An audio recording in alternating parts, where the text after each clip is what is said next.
বিগত 15 বছরে সবচেয়ে বেশি ভিন্ন ধর্মাবলম্বীদের প্রতি ক্ষতি করা হয়েছে, তাদের ব্যবসা প্রতিষ্ঠান, তাদের জায়গা জমি লুট করেছে এই সরকারেরই কোনো না কোনো লোকেরা, দুষ্কৃতিকারী লোকেরা, চক্রান্তকারী লোকেরা, চাঁদাবাজ লোকেরা এই যে করেছে। আজকে এর নিরাপত্তা দিতে পারে একমাত্র ইসলাম। কে পারে? ইসলাম। আমরা আজকে সেই ইসলামের দাওয়াত দিচ্ছি আপনাদেরকে। ফরিদপুরের যে ঘটনা সংঘটিত হয়েছে আপনাদের অনেকেরই কানে আসছে বা আপনারা শুনেছেন, যে সেখানে মুসলিম 2 শ্রমিককে পিটিয়ে হত্যা করে একটা পরিস্থিতি তৈরি করার চেষ্টা করা হয়েছে। এই মন্দিরে অগ্নিকাণ্ডের পর যারা পরিকল্পিতভাবে 2 জন শ্রমিককে অন্যায়ভাবে আইনের তোয়াক্কা না করে, মানবতার তোয়াক্কা না করে পিটিয়ে হত্যা করলো, এর বিচারের জন্য আমরা মনে করি যে বিচার বিভাগীয় একটা তদন্ত কমিশন হওয়া উচিত। কুনতুম খয়রা উম্মাতিন উখরিজাত লিন-নাস, সমস্ত মানুষের কল্যাণের জন্য আমাদেরকে দায়িত্ব দেওয়া হয়েছে। একটা দল থাকবে, একটা গোষ্ঠী থাকবে, একটা জাতি থাকবে, একটা সংগঠন থাকবে, কিছু ভালো মানুষ থাকবে যারা সমস্ত মানুষের ভালোর চিন্তাটা তারা করবে, সমস্ত মানুষের কল্যাণ কীভাবে হয় সেটার চিন্তা তারা করবে। আমি আপনাদের কাছে জানতে চাই, যতটুকু বাংলাদেশ জামাত ইসলামীকে আপনারা দেখেছেন, এই বাংলাদেশ জামাত ইসলামী কি শুধু এই এলাকার মুসলমানদের কথা ভাবে নাকি আপনাদের ভালো মন্দের কথাও ভাবে?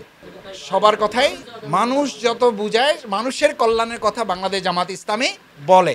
এই যে আপনারা সাক্ষ্য দিলেন যে বাংলাদেশ জামাত ইসলামী মানুষের কল্যাণের কথা বলে, এই কল্যাণের কথা বাংলাদেশ জামাত ইসলামী বলে, এটা আমাদের নিজস্ব চিন্তার কোনো ফল না, এটা আমাদের স্রষ্টা মহান আল্লাহ তাআলারই নির্দেশ। নামাজ পড়া যেমন ইবাদত, রোজা রাখা যেমন ইবাদত, সমস্ত মানুষের কল্যাণ কামনা করাটাও ইবাদত, এটা আল্লাহর নির্দেশ, নামাজ রোজার মতো নির্দেশ।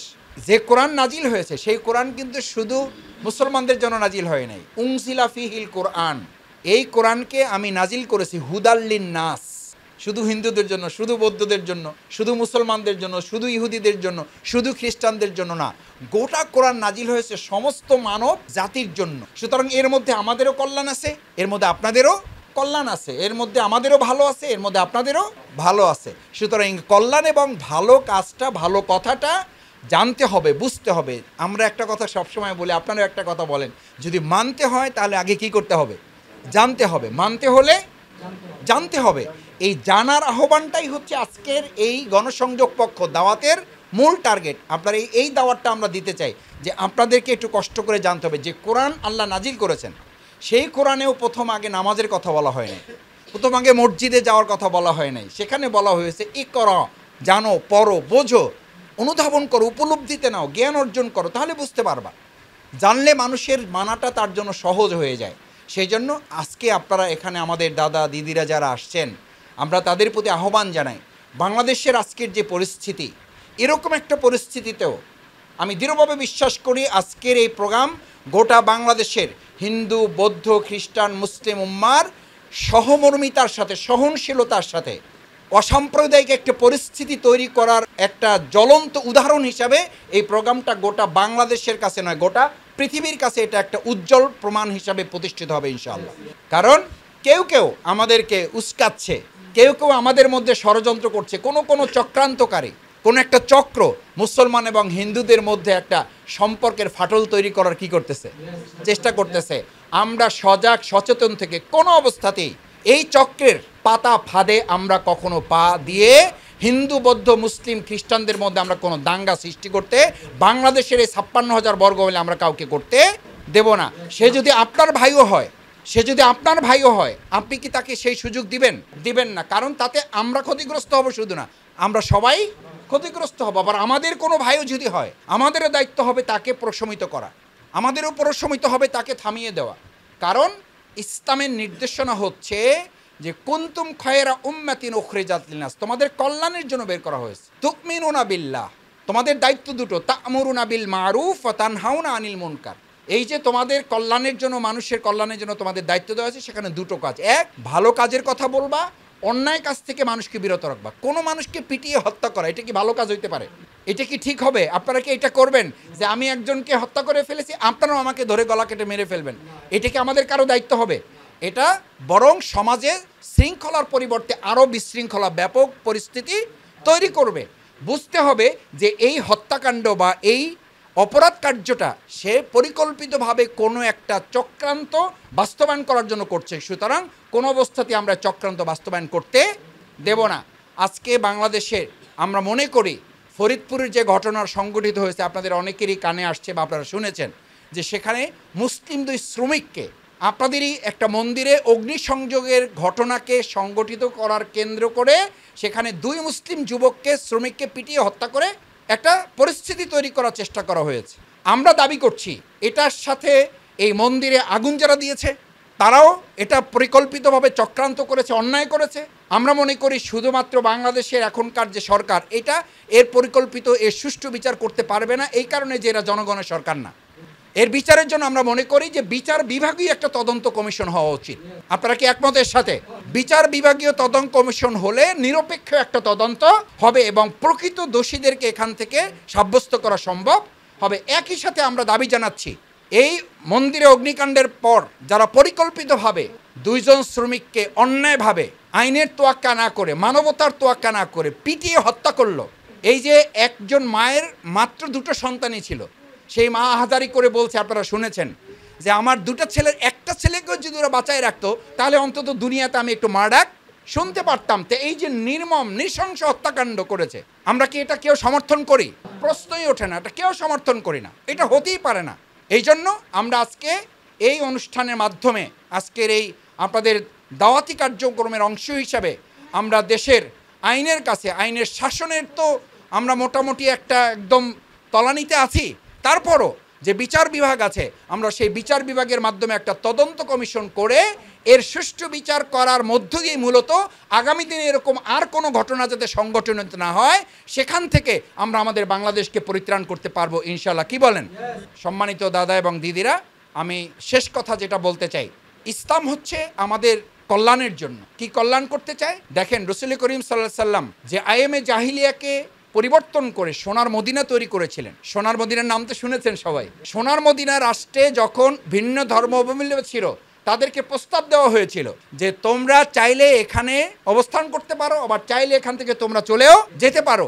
ইতিহাস সাক্ষী, পৃথিবীতে এখন পর্যন্ত কেউ এটা প্রমাণ করতে পারে নাই যে সেখান থেকে কোনো একজন ভিন্ন ধর্মাবলম্বী ওখান থেকে বেরিয়ে গেছে, বরং প্রত্যেকে বলেছিল এরকম একটা নিরাপদ রাষ্ট্রে গোটা পৃথিবীতে আর কোথাও খুঁজে পাওয়া যাবে না। তার মানে হচ্ছে শুধুমাত্র সোনার মদিনাই সেই সময় ভিন্ন ধর্মাবলম্বী সমস্ত ধর্মের অনুসারী লোকদের নিরাপত্তা দিতে সক্ষম হয়েছে। আজকে দেখেন আমাদের এই বাংলাদেশ, এখানে মুসলমানদেরকে হত্যা করা হয়, মুসলমানদেরকে অন্যায়ভাবে ফাঁসি দেওয়া হচ্ছে। এখানে আমাদের জোর দখল করতে গিয়ে সরকার দলীয় লোকেরা অনেক সময় প্রভাব খাটিয়ে আমাদের অনেকের জমি, বাড়ি, দোকান, ব্যবসা প্রতিষ্ঠান দখল করে নিচ্ছে না। এবং এই সরকারেরই কোনো একটা গবেষণা প্রতিষ্ঠান গবেষণা করেছে যে এই বিগত 15 বছরে সবচেয়ে বেশি ভিন্ন ধর্মাবলম্বীদের প্রতি ক্ষতি করা হয়েছে, তাদের ব্যবসা প্রতিষ্ঠান, তাদের জায়গা জমি লুট করেছে এই সরকারেরই কোনো না কোনো লোকেরা, দুষ্কৃতিকারী লোকেরা, চক্রান্তকারী লোকেরা, চাঁদাবাজ লোকেরা এই যে করেছে। আজকে এর নিরাপত্তা দিতে পারে একমাত্র ইসলাম। কে পারে? ইসলাম। আমরা আজকে সেই ইসলামের দাওয়াত দিচ্ছি আপনাদেরকে। আপনারা যদি নিরাপদে জীবনযাপন করতে চান, ভালো থাকতে চান, নিরাপদে থাকার, ভালো থাকার একমাত্র গ্যারান্টি দিতে পারে যে ইসলাম প্রিয়নবী মুহাম্মদুর রাসূলুল্লাহ সাল্লাল্লাহু আলাইহি ওয়াসাল্লাম তার সময় সোনার মদিনা রাষ্ট্রে সোনার মানুষ তৈরি করে এরকম একটা নিরাপত্তার রাষ্ট্র তৈরি করেছিলেন।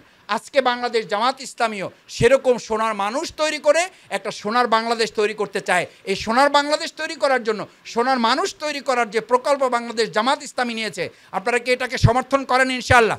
আজকে দেখেন, আপনারা নাম জানেন শহীদ মাওলানা মতিউর রহমান নিজামী, উনি মন্ত্রী ছিলেন, উনি জামাত ইসলামীর আমির ছিলেন। উনি বলেছিলেন যে আমরা 2 মন্ত্রী যদি 2 টাকার দুর্নীতি করে এটাকে প্রমাণ করতে পারে তাহলে আমরা শুধুমাত্র মন্ত্রণালয় না, আমরা শুধু এমপিগিরি না, আমরা জামাত ইসলামীর আমির আর সেক্রেটারি না, আমরা সহযোগী সদস্য পদ থেকেও প্রত্যাহার করব, নিজেরা অব্যাহতি নেব যদি কেউ প্রমাণ করতে পারে। আজ পর্যন্ত তাদের এই 2 টাকার দুর্নীতি কেউ প্রমাণ করতে পারে নাই। বাংলাদেশে এরকম সোনার মানুষ তৈরি করে বাংলাদেশ জামাত ইসলামী যদি বাংলাদেশকে সোনার বাংলা করতে চায় তাহলে আমাদেরও কিন্তু সেরকম সোনার মানুষে পরিণত হইতে হবে। বাংলাদেশ জামাত ইসলামী আপনাদেরকে আহ্বান জানায়, আসুন ইসলামের পতাকা তলে আমরা ঐক্যবদ্ধ হই। ইসলামী গোটা পৃথিবীতে শান্তি দিতে পারে। জর্জ বার্নার্ড শা আপনাদেরই লোক, আমাদের লোক না, আপনাদেরই লোক, মানে তিনি ভিন্ন ধর্মাবলম্বী একজন মানুষ।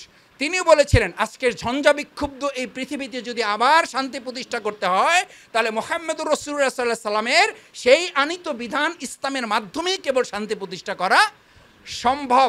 সুতরাং এই কথা শুধুমাত্র জর্জ বার্নার্ড শ না, আপনাদের বহু গণ্যমান্য ব্যক্তিবর্গরা এই কথা বলে রেখে গেছেন। সুতরাং এই যে আমাদের পার্শ্ববর্তী রাষ্ট্র, এই পার্শ্ববর্তী রাষ্ট্র সেখানেও দেখেন সাম্প্রদায়িক অসাম্প্রদায়িক দাঙ্গা করে আমাদের মুসলিমদেরকে কখনো, মুসলিম ভাই বোনদেরকে কখনো হত্যা করা হচ্ছে, আবার কখনো অন্যায়ভাবে আমাদের সেখানকার নাগরিক তাদের উপর নির্যাতন নিপীড়ন চালানো হচ্ছে। একটা সাম্প্রদায়িক রাষ্ট্র কখনো সমস্ত মানুষকে শান্তি দিতে পারে না। আমরা আজকে সেই জন্য সম্প্রীতির কথা মুখে বললে হবে না, কাজে বাস্তবায়ন করতে হবে। আমরা বাংলাদেশ জামাত ইসলামী আজকে আপনাদেরকে এই যে বইগুলো উপহার দেওয়ার মধ্য দিয়ে আমরা আশা করি আপনারা একটু পড়ে দেখবেন, এবং বাংলাদেশ জামাত ইসলামীর আজকের যে ইসলামের পতাকা তলে আপনাদেরকে ঐক্যবদ্ধ হওয়ার যে আহ্বান আমরা জানাচ্ছি, এই আহ্বানে আপনারা যেভাবে আজকে এখানে সাড়া দিয়ে এসছেন, এটাতে সামান্য সাময়িক কল্যাণ হবে, স্থায়ী কল্যাণ হবে যদি আমরা ইসলামের দিকে নিজেদেরকে দীক্ষিত করতে পারি। সেই প্রত্যাশা ব্যক্ত করে আবারও সবাইকে ধন্যবাদ, কৃতজ্ঞতা জানিয়ে আগামী দিনেও আমাদের যে কোনো আহ্বানে আপনারা সাড়া দিবেন এবং ইসলামকে নিজেদের জীবনের ধর্ম হিসাবে গ্রহণ করে দুনিয়ার কল্যাণ, পরকালীন মুক্তির জন্য আপনারা সিদ্ধান্ত গ্রহণ করবেন, সেই প্রত্যাশা ব্যক্ত করে সবাইকে ধন্যবাদ, কৃতজ্ঞতা জানিয়ে আপনারা ভালো থাকবেন। আমাদের জন্য আপনারা অন্তর থেকে আমাদের জন্য কল্যাণ কামনা করবেন, যাতে এই ভালো কাজগুলো আমরা চালিয়ে যেতে পারি। পারবেন তো ইনশাআল্লাহ? ইনশাআল্লাহ সেই প্রত্যাশা ব্যক্ত করে আবারও সকলের প্রতি কৃতজ্ঞতা জানিয়ে, বিশেষ করে আমাদের অনেক মুরব্বী দাদারা এসছেন, আমাদের দিদিরা এসছেন, আমরা তাদের প্রতি কৃতজ্ঞতা জানাই। তাদের নানান ব্যস্ততা সত্ত্বেও আপনারা এসছেন। আপনাদের সকলের কল্যাণ কামনা করে আমি আমার কথা শেষ করছি। আল্লাহ হাফেজ। আসসালামু আলাইকুম ওয়া আলা মান ইত্তাবাআল হুদা। অত্যাচার থেকে বাঁচতে পারবেন আশা করি, ঠিক আছে? তাদের ভিতরে একটা মন মানসিকতা আছে যা আমি বুঝতে পারতেছি। তো আমার গণ্যমান্য ব্যক্তিরা আলোচনা করবেন, ঠিক আছে? আশা করি আরেকদিকে কিছু নিয়ে আসবো। আপনাকে সবার থেকে ধন্যবাদ, আর যারা আজকে এই আয়োজন করছে তাদেরকে অনেক অনেক ধন্যবাদ। জামাতে ইসলামী বাংলাদেশ, জামাতে ইসলামী বাংলাদেশ, জামাতে ইসলামী বাংলাদেশ, জামাতে ইসলামী বাংলাদেশ। গড়বে গড়বে আল্লাহর হুকুমত, গড়বে গড়বে খেলাফতে রাশেদা। জনগণ নন্দিত পরিবেশ, কোরআনের কাঙ্ক্ষিত পরিবেশ। জনগণ নন্দিত পরিবেশ, কোরআনের কাঙ্ক্ষিত পরিবেশ। নীলিমা নতুন কথা বলবে, নদীরা দ্বিগুণ বেগে চলবে। নীলিমা নতুন কথা বলবে, নদীরা দ্বিগুণ বেগে চলবে। বইবে দক্ষিণা নিয়ে ফাগুনের রেশ।